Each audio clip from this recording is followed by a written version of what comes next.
کیونکہ وہ آسیہ ملونہ جو کہ اس نے عمران خان نے اسے باہر بھیجا،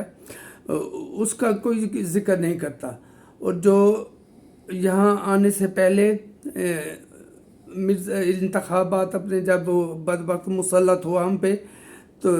بطور وزیر اعظم، اس سے پہلے مرزا مسرور احمد سے اس نے ایگریمنٹ کیا کہ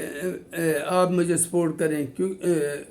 پیسے والے ہیں اور یہ لوگ ایک دوسرے کو سپورٹ کرتے ہیں، اور اس نے کہا تھا کہ میں جا کر قومی اسمبلی میں جاؤں گا، میری سپورٹ کریں گے وغیرہ، آپ وعدہ پورا نہیں کرتے، تو اس نے کہا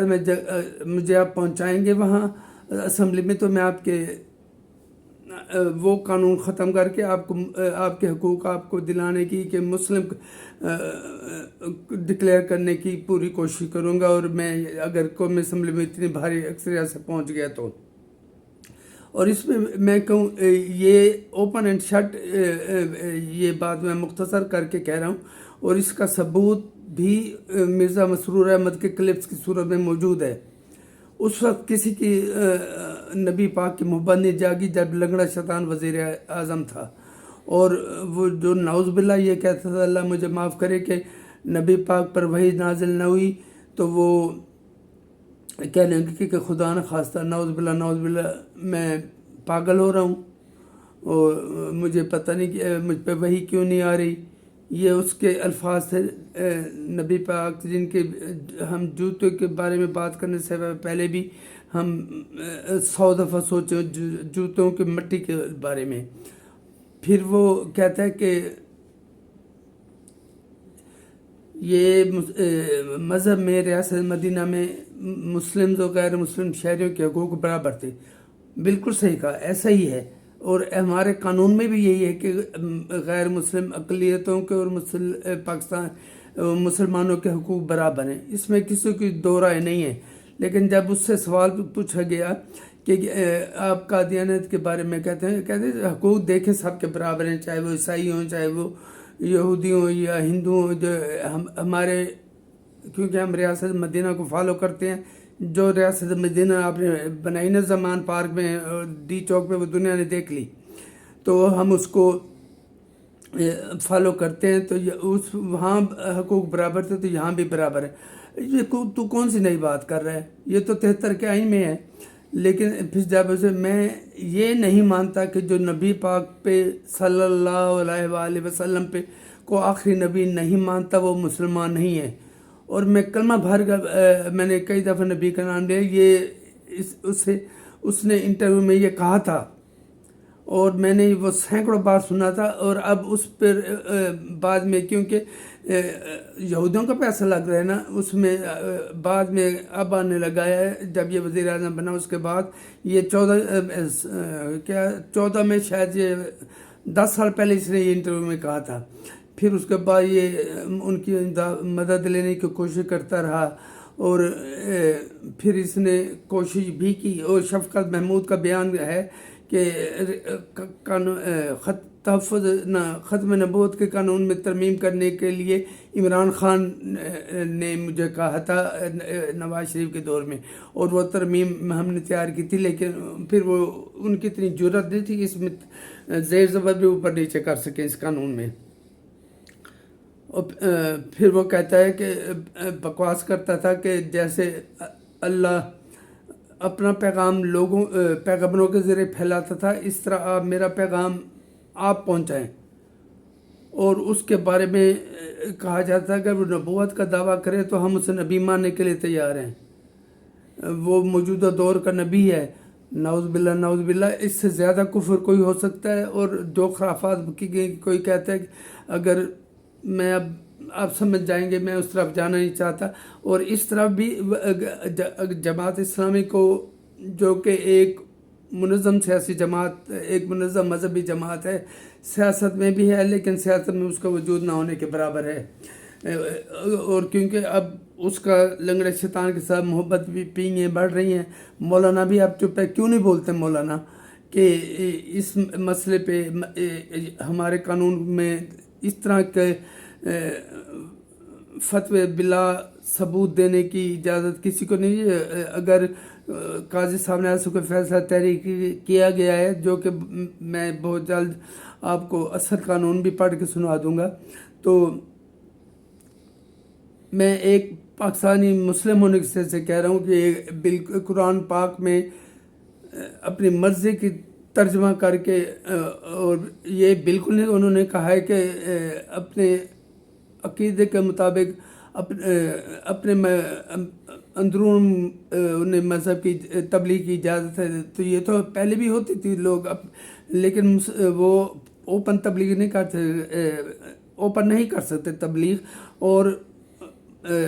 کسی دوسرے مذہب کے بندوں کو بھی تبلیغ کی طرف اپنی تبلیغ طرف مائل نہیں کر سکتے. وہ اپنے مذہب کے لوگوں میں ہی کرتے ہیں. میں لعنت بھیجتا ہوں قادیانیوں پہ، وہ غیر مسلم تھے، ہیں اور رہیں گے. دنیا کا کوئی قانون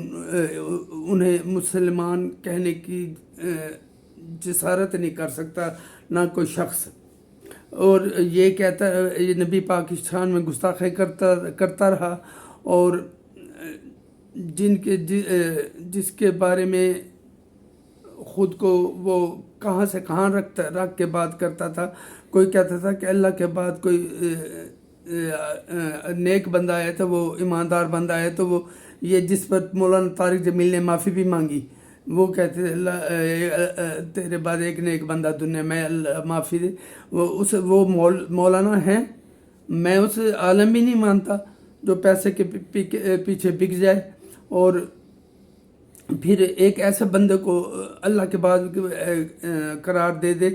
جو کہ دنیا کا ہر عیب اس میں ہے، بد کردار ہے، بد نام ہے، بد عقل ہے، سب کچھ جو بد اس کا لگا سکتے ہیں اس میں ہے.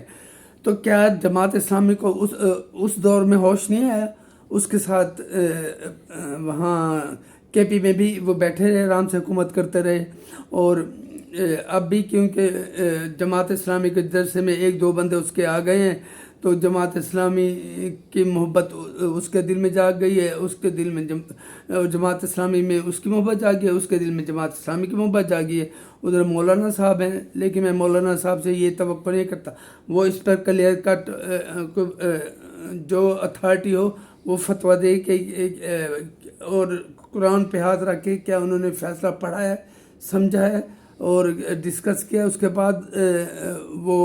بتائے کہ یہ فیصلہ غلط نہیں ہے، پھر اس میں ریویو میں جائے کہ آپ نے یہ خلاف قانون کیا ہے. اب حکومت نظر ثانی کے پیر میں گئی ہوئی ہے نا مخصوص سیٹوں کے خلاف، تو اتنے بڑے جسارت قاضی صاحب کر گئے تو وہ اس کے خلاف نظر ثانی کی اپیل ریاست کو کرنی چاہیے اگر انہوں نے کی ہے تو. قانون کسی کو اب سلمان تاثیر کو مار ڈالا کہ اس نے عاصم ملونو کی کیا کہنا چاہیے اس کی فیور کی ہے، جبکہ انہوں نے صرف یہ کہا تھا کہ میں خلاف قانون اور مذہب خلاف جب تک ثابت نہ ہو جائے کسی کو آپ مجرم قرار نہیں دے سکتے. ورنہ میں اٹھ کے کسی پہ الزام لگا دوں، کوئی اٹھ کے مجھ پہ لگا دے کہ یہ مسلمان نہیں ہے اور اسے یہ مرتد جو کہ اسے مار ڈالو. بھگایا تو پھر اس لنگڑے شیطان ہے نا. اسے یہ سمجھ نہیں آتی اس ان مولویوں کو جماعت اسلامی ہے، مولانا فضل الرحمان ہے، سنی اتحاد تحریک ہے، پتہ نہیں کیا کیا ہے.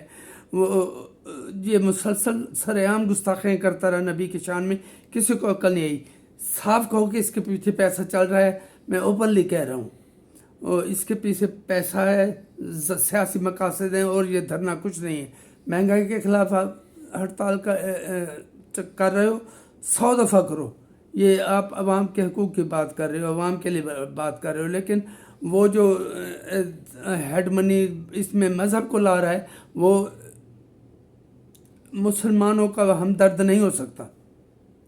وہ جو جس کو پتہ نہیں تھا تو اس کی وجہ سے کہ یہ قانون بنا ہے یا یہ فیصلہ دیا ہے نہیں دیا، یہ ایک دو دن میں آپ کو بتا دوں گا کہ فیصلہ کیا تھا. اور اب وہ اس اٹھ کر جو سر کاٹ کے لا کے میں کی روڈ اسے دوں گا.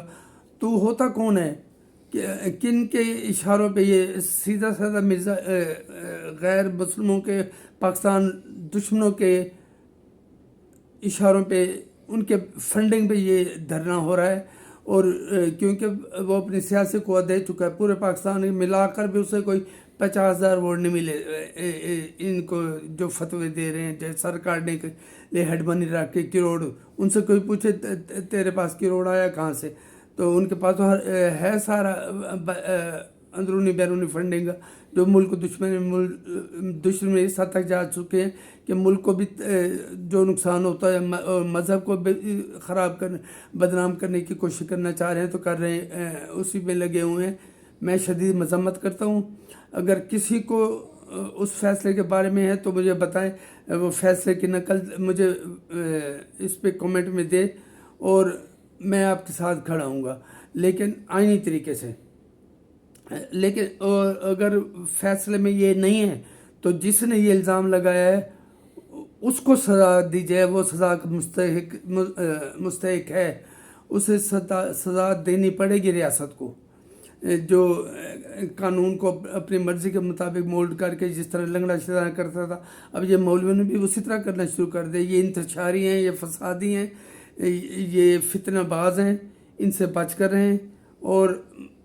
نہ دنیا کا کوئی شخص نبی پاک کے خطبہ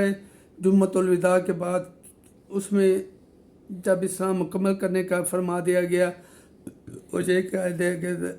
کہ میرے بعد کوئی نبی نہیں آیا، دین مکمل ہو چکا ہے، تو جو اس کے بارے میں سوچتا بھی ہے تو وہ مرتد ہے، اور میں نہیں مانتا